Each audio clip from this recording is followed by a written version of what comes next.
Hello, my name is Stephanie Wells. I'm here from MEFA, Massachusetts Educational Financing Authority, and we're here tonight to talk about a very specific topic, applying for outside private scholarships.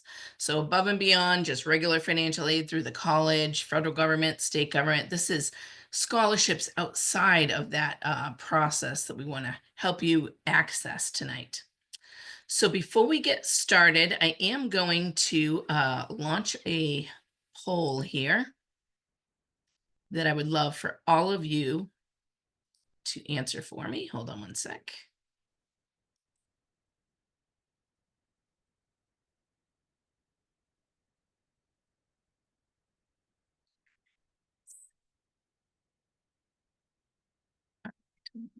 Right now. All right. So you should see the poll on your screen. If you could just answer the two questions here for me, because we have so many registrants tonight. We really want to get more information from you about your situation. So have you, or really the student, applied to any outside scholarships already? And we'd love to know, what percentage do you anticipate that these outside scholarships will cover as part of your college costs? So I'm going to leave the poll up for just a few minutes while folks are logging in and getting started, and then I will end that in a couple minutes. So again, my name is Stephanie Wells. I've been at MEFA. This is my 24th year. I just celebrated my anniversary. So I've been doing this for quite a bit of time, helping families with their financing and understanding financial aid and how to pay for college, really the whole enrollment process. So I'm really excited here tonight. A lot of families I talk to when they get to senior year of high school, especially the springtime when they're looking at making that deposit and figuring out what school the student's going to, their first question is, how can I get more outside scholarships? How can I get more free money? So that's what we're going to talk about tonight. So it looks like almost everybody has participated in the poll.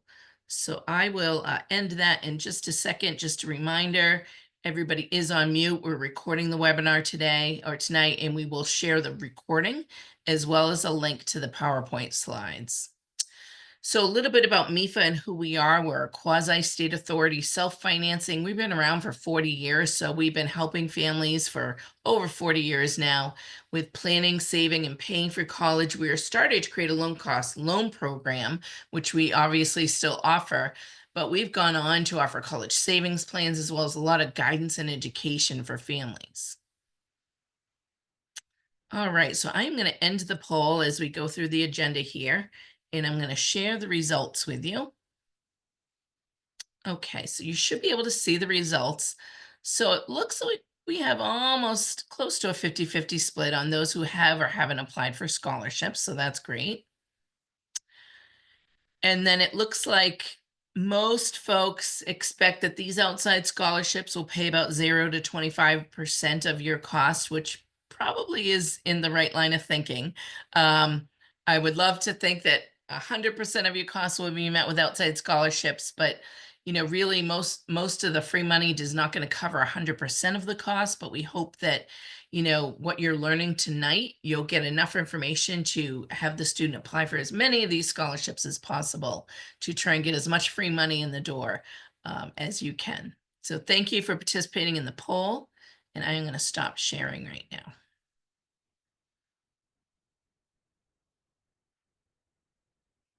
Okay, so here's what we're going to talk about tonight. What are scholarships? Start with the basics. Where do you look for scholarships? Now, when I'm using the term scholarships tonight, I'm really talking about scholarships outside of getting them directly from the college or university, because hopefully you'll be getting, being eligible or be exploring scholarships through the regular financial aid process. federal scholarships and grants, state scholarships and grants. That is all through the financial aid process where you fill out that FAFSA form. The scholarships we're talking about tonight are outside of that process. So these are ones that you're going to go to, or the student's going to go and look for them on their own and apply for them separately from filling out the FAFSA. So that's what we're talking about tonight. We'll talk about and share some reputable search engines that you can use to get started, as well as some tips on using those search engines and applying for scholarships. And we'll touch base real quick at the end about how these outside scholarships might impact financial aid. So you may have a ton of questions about how to pay for college, how financial aid works, and we have lots of webinars and great information on our website about that on MEFA.org. So tonight we're really going to focus in on this topic here. So what are scholarships? I like to think of scholarships as free money, gift aid, if you will, that the student does not have to pay back. So it's funds to help pay for their college costs, and they don't have to pay those funds back. Now, these scholarships in general, are given out based on a student's academic achievements or skills. Some sort of talent, maybe it's athletic, artistic, musical talents, whatever it might be.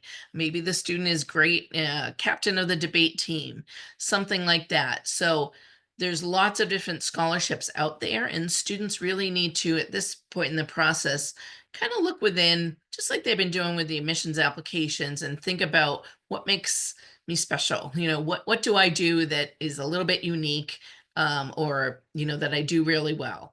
It might be they volunteer at the local food bank. They're, a leadership president of their class, whatever it might be. They might take a lot of that for granted, but all these things that students are putting on their admissions application as achievements, things like that, they'll want to be looking at that for the scholarship search as well. So good grades, things like that. Now, scholarships can be provided from lots of different organizations. So community organizations, foundations, nonprofits, personal donations, corporations.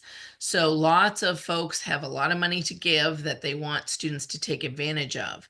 And these monies, these outside scholarships, can pay for a good chunk of the student's cost. So it's well worth the effort to apply for them, for the student to make this almost like a little part-time job where they can, get a little bit extra money. Now, some of the scholarships may be renewable for all 4 years while the student's in school. However, many are going to be just, one and done. You get them in your first year of college and it's not renewable. So it's good to know, what those are. Now, if it is not a renewable scholarship, it doesn't mean that it's not a good idea, because if you think about freshman year of college, all the extra things that students need for the dorm, and maybe they need a new car to, if they're commuting, things like that. There's a lot of money that goes into that first year for the fridge and the new comforters and all that fun stuff. So even a couple $500 scholarships can put a good dent into those extra costs, and it's worth the work. So over the typical high school senior will match with about 50 to 100 approximately scholarships in the search engines that we're going to talk about tonight. Doesn't mean they're going to get scholarships from all of those organizations, but when they're applying, they've been designated as a match, as somebody who might be eligible to apply for those scholarships. So that's a lot that's out there for the students to be looking at. Each year, there's about $100 million in unclaimed scholarships left on the table that students didn't apply for, or the students that the scholarship was intended to help did not apply for them. So they weren't the right qualifications for that scholarship.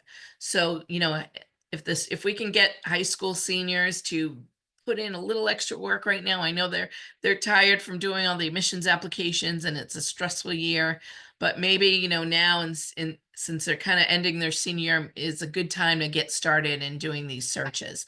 Even if it's a couple hours a week, maybe get a couple $1,000 scholarships out the door. That's $1,000 per hour for the time they put in for the scholarship search. So it's definitely a good idea to encourage the students to apply. So how do you get started? How do students get started? First, they want to really think before they actually apply for these scholarships, really do some self-reflecting, just like they would with the admissions application, their essays for applying to college, things like that, and really think about all the different things that make them unique or that they're interested in. So, what do they want to study after high school?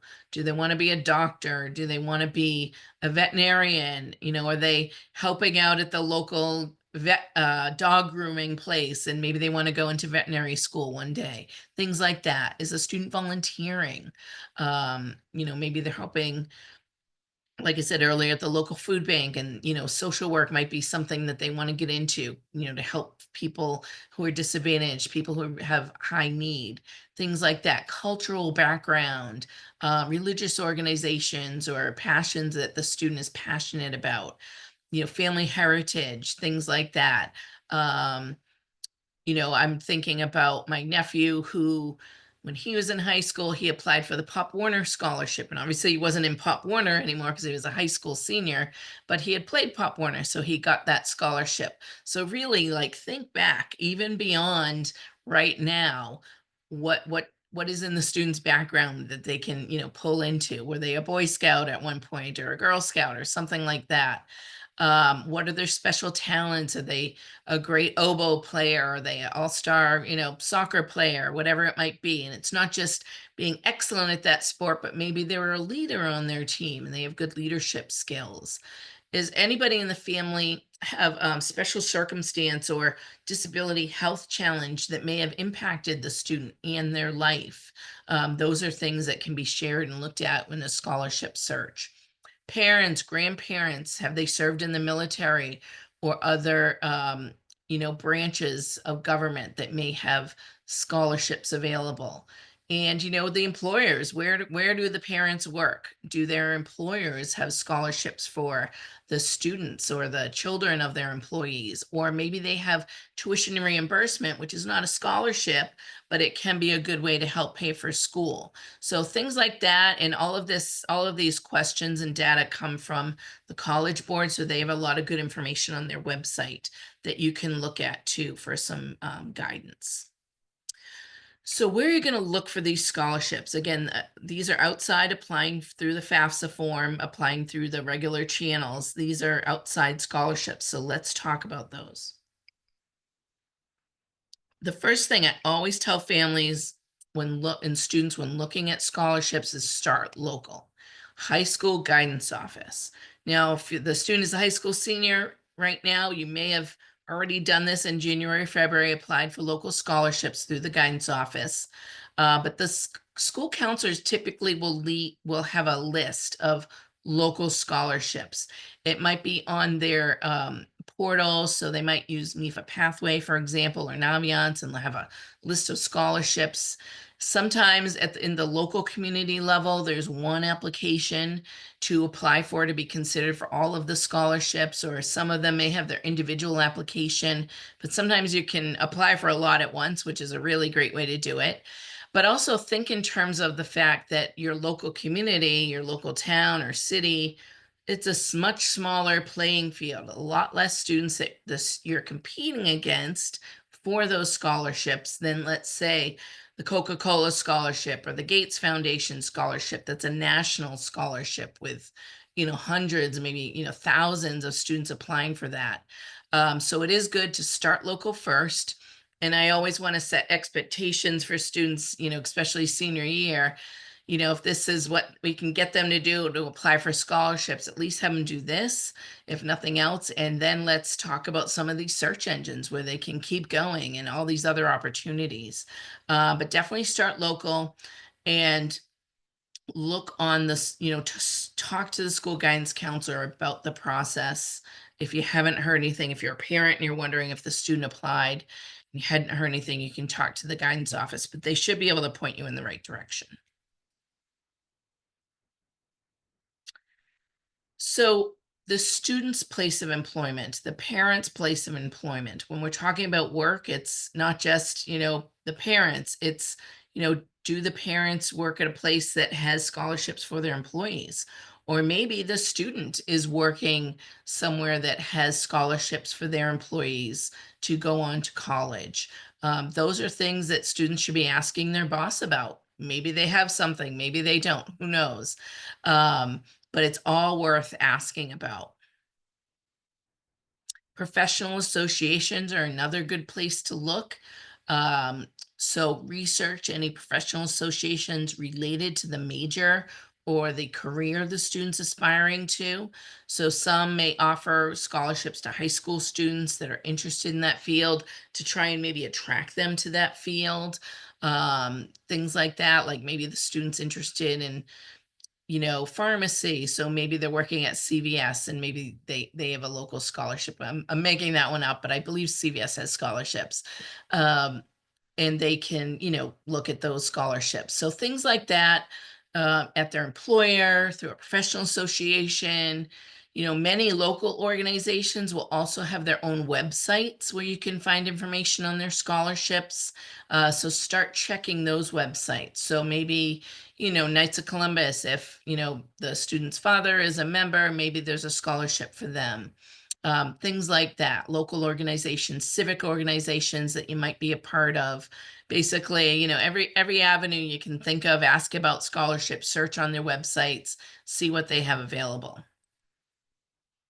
MEFA.org, our website, is an amazing resource for you. I'm going to show you a list at the end of the webinar of all of our social media channels, our YouTube, Instagram, X, Facebook, all of that good stuff, so that you can stay in the loop with MEFA about getting these scholarship alerts. Because when we get emails all the time from scholarship organizations saying, hey, can you share your scholarship with your constituents? And so we, vet them out, and we have created lists of some of these scholarships. So we have a list of scholarships for STEM students, students with disabilities, things like that. If the student's studying abroad, there's scholarships for that. So a lot of this is on MEFA.org, and it's always evolving, so we're always putting out articles, things like that. So definitely check it out. Make sure that you're on the email curriculum, which I'm sure you are if you're joining our webinar tonight. But if you just go on MEFA.org and put in the search engine scholarships, it'll give you a lot of information to read through. So it's a really great website with lots of resources, not just what scholarships are available, but you can pick and choose how you want to, consume that information. Do you want to watch a video about it? Do you want to watch a longer webinar like this one? Do you want to just read, a quick article or a 90-second video? These are things that are all on MEFA.org to help you with your search. So let's talk about the online search engines, because that's a really great way for students to put in some work and to maybe be, considered for lots of scholarships in a small, window. So there are several reputable websites that I'm going to show you in a minute. And basically these online search engines are ways for students. Usually there's some sort of account you need to sign up for, free of charge, of course. Everything through this process should be free of charge. You shouldn't pay anybody to get through this scholarship search. So the student will put in a demographic data about themselves, and it will filter that information and send the student emails of scholarship applications or organizations that they might be eligible to apply for. So they still have to go through that step to apply for the scholarship, but the first thing is to do the search, kind of like when they're searching for colleges to apply for. Do the scholarship search. The more accurate and the more information the student puts in, the more accurate the results will be about scholarships that they can apply for. So it might seem like a lot of work up front, but it's worth it. It's free money. And a few months from now or next year, if the student's not a senior, you'll be glad that the student put in the work if they get, even a couple $500 scholarships. That'll be really exciting. So it's definitely worth the work. And sometimes you don't have to do like multiple applications. Sometimes it's one application to be considered for multiple scholarships, which is really nice. All right, so let's talk about these search engines.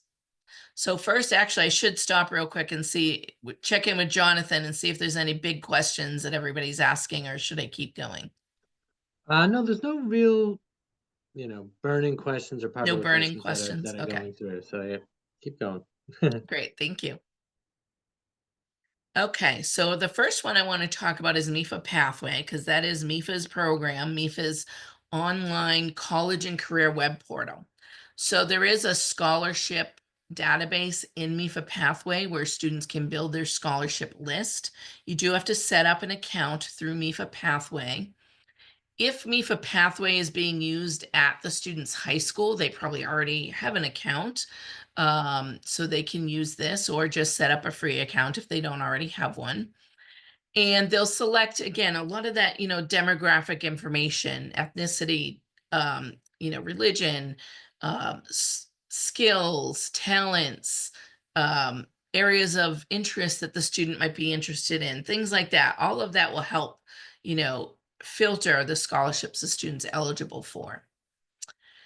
And then the student should always be keeping a personalized list, just like they would through the college application process. MEFA Pathway makes it easy to do this with the deadlines, and they can track the status of the scholarships and the amounts. So it's a really great tool. There's over 5,000 local and national scholarships on this search engine that they can explore.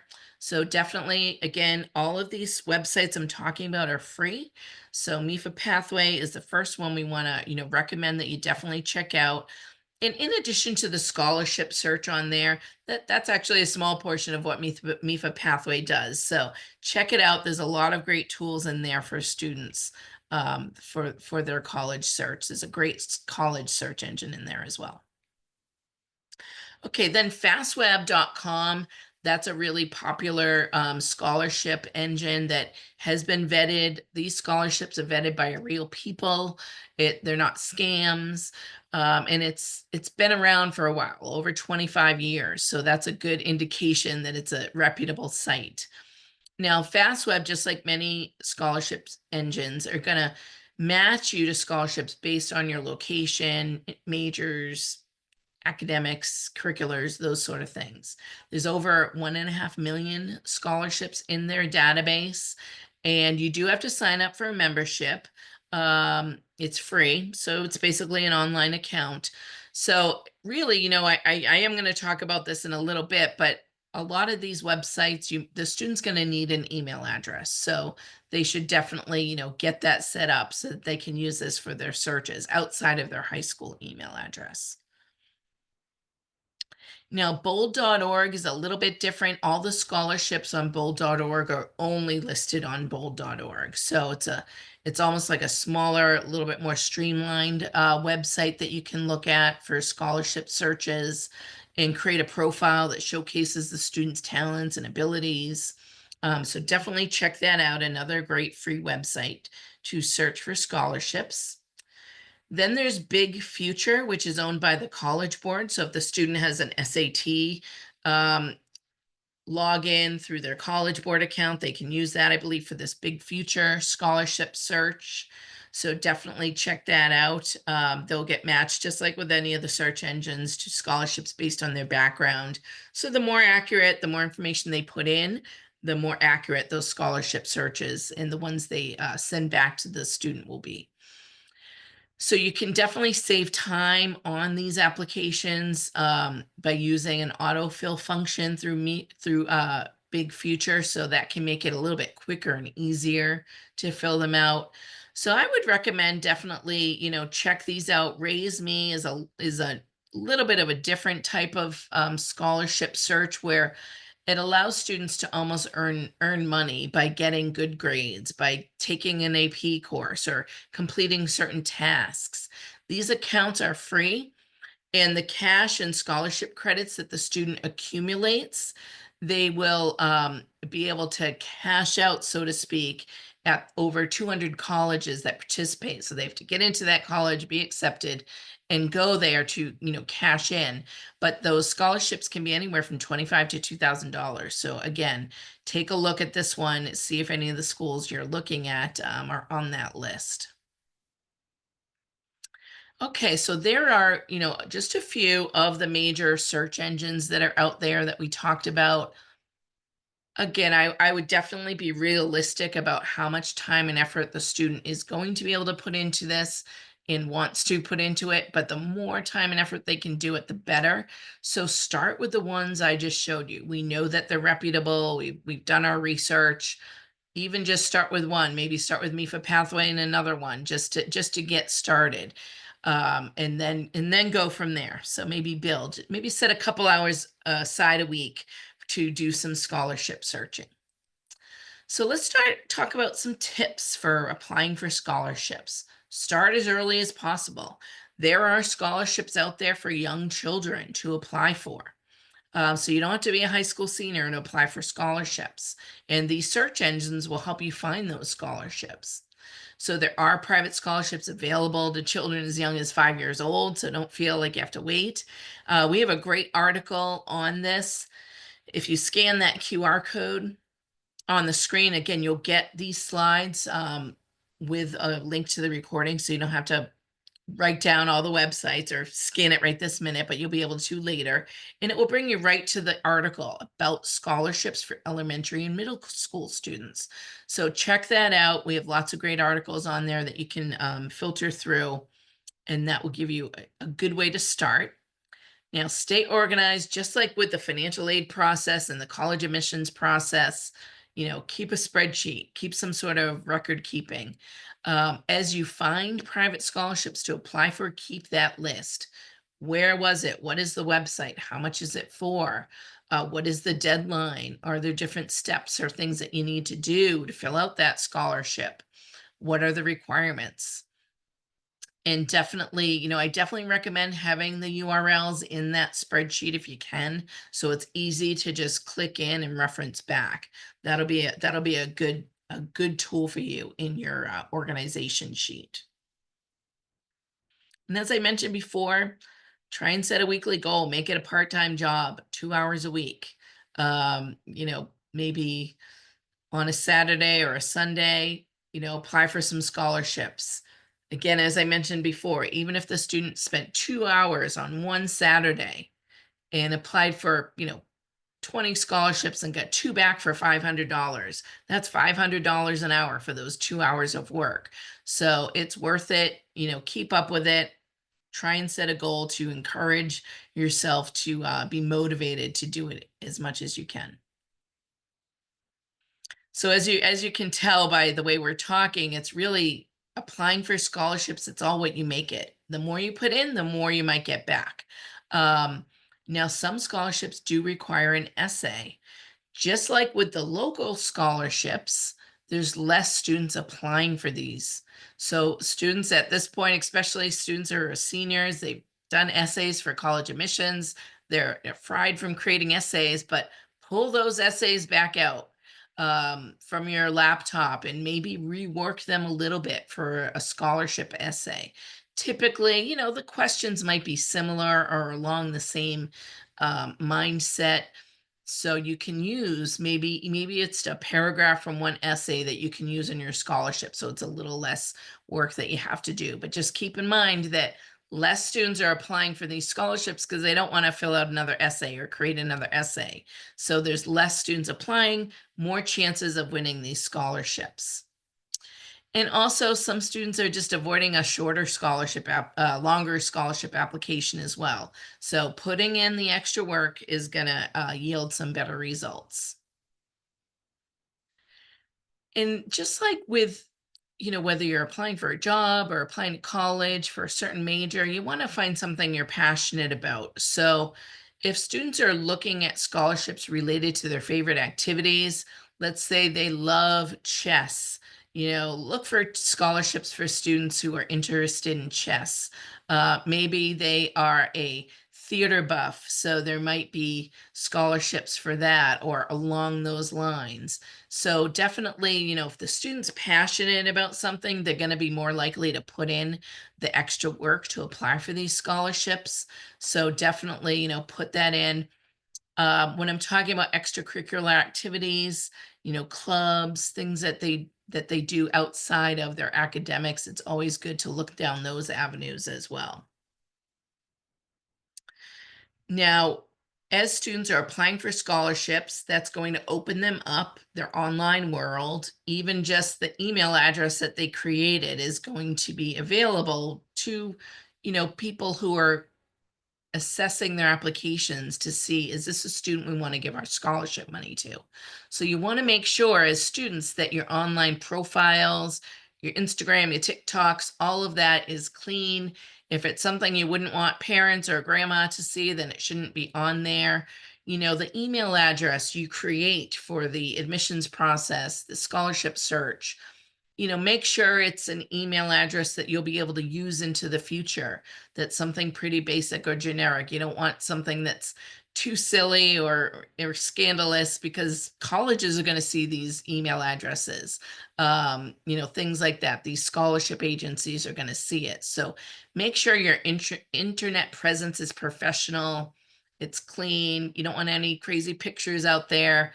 Anything that might, you know, set you back or might you know, not be a good look, then you want to just clean that up. That's a good piece of advice in general in life. So, but right now it's a good reminder for the scholarship search. So never pay anybody for scholarship searches. Don't pay anybody to apply for financial aid. These applications are fairly simple to fill out and they're free, so you shouldn't have to pay. These tools have been created to help families and students avoid online search scams. If an organization is asking you to pay to apply for their scholarship, it's a scam. So I would block that website, block that email address, and move on, because you shouldn't be paying anybody to get through this. So the other things you can also think about when you're looking at some of these online search engines, not necessarily just scams, but sometimes even some of the reputable websites might have other products that they might want to sell you. So, you know, you might be on a search engine that also has, you know, an affiliation with a credit card company or a bank or something like that. They want you to set up a checking account. So just be cautious of all of that as well. Um, you know, you don't necessarily need to get a credit card through a company you're searching for a scholarship for. So just keep in mind that your email address is a really good marketing tool for companies to get in touch with you. And some of these websites might use that email address to sell to partners or companies. So just be cautious of who you're giving your email address to. You don't want to give anybody your social security number, any really serious personal identifying information where they could steal your identity. You really just want to be careful with all these online searches. So I think if you even just start with the websites I showed you earlier, you're in good shape just to get started. All right, so let's talk a little bit about how these outside scholarships can impact your financial aid offers at colleges or universities. And Jonathan, if there's anything you want me to cover before I keep moving, I can stop real quick, but I, sounds like I we're I good would with just say questions. a question that we have been getting is about the timing and you know, if it's too late to apply for scholarships, is it too early to apply for scholarships? Do you have to wait until your students in the senior year of high school, etc.? That's the Right. most popular one. Yeah, that's a good question. I would say no matter what age your student is, even if the student is 10 years old, you can go online to one of these searches and start looking. Um, Now, typically, students in high school senior year is the big year to apply for local scholarships. The local scholarships through the guidance office are typically just designated for high school seniors. And typically they're going to be available in midwinter time. So January, February, students senior year. The application is usually available and they have deadlines at the high school, maybe March or April. So senior year is the big time to apply for the local scholarships. Um, but the other ones, even if you have a younger student who's a freshman in high school, you might want to just start investigating with your employer. Do they have any benefits? Things like that, or organizations you're a part of. So there's never a time to not apply, but the local stuff is definitely senior year. Applying through the colleges is definitely going to be high school senior year. But even once a student gets into college, there might be other scholarships that they can apply for outside of the college or university. So there's really no limited time frame. Now, I'm talking about outside scholarships. Like I said earlier, you want to have that spreadsheet or some sort of list that has those deadlines. So that will tell you when you need to apply by and who should be applying. Is it a high school junior? Do you just have to be in high school? Is it an age range? Is it a grade range from middle school to high school? Each scholarship might be individual, so that's where you just want to stay really organized on that with the timeframes.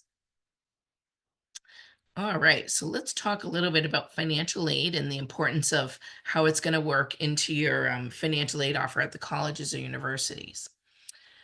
So most students, when they're getting their financial aid offers from the colleges, most of their financial aid is going to come from a combination of the college or university itself, their institutional dollars, whether it's an academic or merit scholarship from the school, and or need-based grants from the college. So that's a big portion, maybe federal grants, maybe grants and scholarships from the state that the student lives in.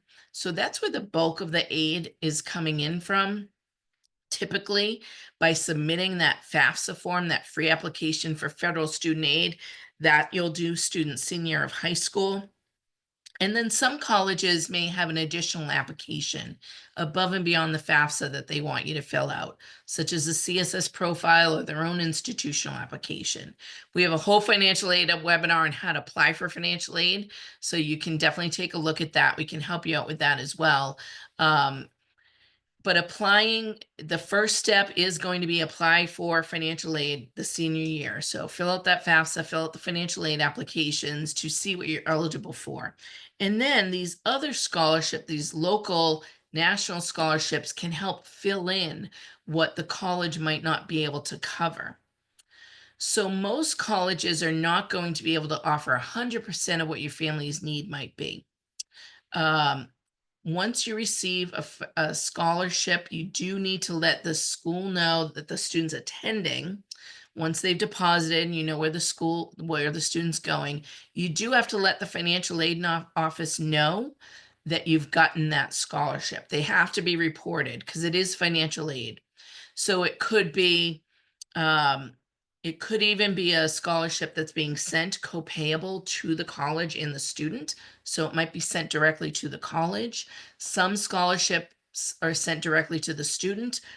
Regardless, you still have to report it to the financial aid office. Now, the way the college will treat these outside scholarships, typically what will happen is, if a family has applied for financial aid, most colleges, I'm sorry, nationwide, cannot meet 100% of your family's financial need based on the cost of attendance minus your student aid index. So they might maybe fall short a little bit. Most colleges will. There's about 100 colleges nationwide that will commit to meeting 100% of every family's needs. So there's about 4,500 colleges in the United States. So not many can commit to 100%. So there's usually some sort of gap or unmet need in a financial aid offer. And these outside scholarships can be a great way for the financial aid office to fill in some of that gap. Now, if the student's at a school that, like Harvard, for example, that meets 100% of need and they've had their need met through the college and then they get an outside scholarship, you still want to collect that scholarship and report it to the financial aid office and keep that scholarship. But then what the college might do to be able to take in that scholarship, maybe they'll reduce the student's loan because the student cannot receive more than the cost of attendance minus financial aid. So it is important to report those scholarships and work with the financial aid office to understand how they're going to apply it to your financial aid offer. Most colleges, the way they will do it is they will try to do the least harm to the student. They'll try to reduce a loan, for example, before they take away any other additional scholarship money. Okay, so here are all those great social channels that I mentioned, and you're going to get these slides. You can follow us, Jonathan, who's answering the questions behind the scene runs MEFA's podcast. It's an excellent podcast. So if you like podcasts, I highly recommend you subscribe. A lot of our videos and webinars are on our YouTube, on our website. And as I mentioned, we're constantly sending out scholarship alerts. So definitely keep on track with MEFA. And then we are also available, the services that MEFA provides, the guidance and education is all free of charge. So you can call us if you have questions. Sign up for all of our other webinars as well if you need help through the financial aid process or paying the college bill, understanding loans. We cover it all at MEFA. Email us if you need help. When it comes time to figuring out how to pay the bill, we can set up a one-on-one appointment with you as well if you need to. But we always have a lot of great, activities, hotlines, things like that, that we're helping families with. So definitely stay in the loop with MEFA and we can help you free of charge. We're open Monday through Friday, 9 to 5. So definitely take advantage of our free resources. So with that, I am going to stop before I end the webinar and see with my friend Jonathan if there's any good questions that you want me to cover before we end the webinar, anything outstanding. Yeah, there's one that just came in, and I know it's uh, it's a good one, and it's, Okay. can a school reduce your merit because of outside scholarships received? That's a good question. And that's a question that you'll want to ask the college itself to find out, especially if your student is a, you know, um, really bright student and you're anticipating they might get some really big scholarships in the door. Um, you'll want to talk to the college or university, especially if it's a school like, I'm just throwing out a name there, Williams College, Amherst College, that does meet 100% of need. It's good to find out ahead of time, how will that scholarship be added to the student's financial aid offer. Most likely they'll reduce any student loan first before they will reduce any of their own money. And typically what they typically will probably do if it gets to the point where the scholarships you're bringing in are so substantial that they do need to reduce some of the scholarships on their end, typically they might do the need-based or merit. Either way, they'll definitely try to, reduce the gap in loans first, but definitely ask the colleges, you're going to accepted student days if the student's been accepted, open house programs where you're talking to financial aid. This is a really good question to ask them how they treat it. I can tell you that most colleges that I talk to will want to do the least harm to the student by reducing their loans first before taking away any other free dollars. Great And then question. I had one more, which is somebody just wants to see the slide again. Um, yes, that one right there. This one? No, no, the one with our, yep, the one with our information on it. Yeah, the one with Okay. the social media Oh, information. Yeah, there we go. sorry. That's okay. Um, oh, and then one final sort of general one about MEFA, which I know you can answer, which is, does MEFA help students who are not residents of Massachusetts? Yeah, definitely. If you're not a resident and you've gotten connected with us, all of our resources are free of charge. All of our webinars you can listen in on. You can watch them recorded. If you register, you can watch it later. We send the recordings out to everybody who registers. All of our articles, videos, podcasts. We're a national lender as well, so we lend nationally. So definitely you can take advantage of our free resources for sure. I Great think that's questions. it. Any Yeah, others, Jonathan, or do you think we're I think we're good to go. all right? Great. Well, we will definitely be emailing either tomorrow or Monday a link to the recording as well as copies of the PowerPoint slides. So I want to thank Jonathan for helping out tonight. I appreciate it with the questions behind the scenes. Of course. And we had a lot of people registered tonight, so hopefully everybody got a lot out of it. All right, everybody, I'm going to end the webinar and I want to thank you for coming and good luck with your scholarship search and be in touch. Have a great night.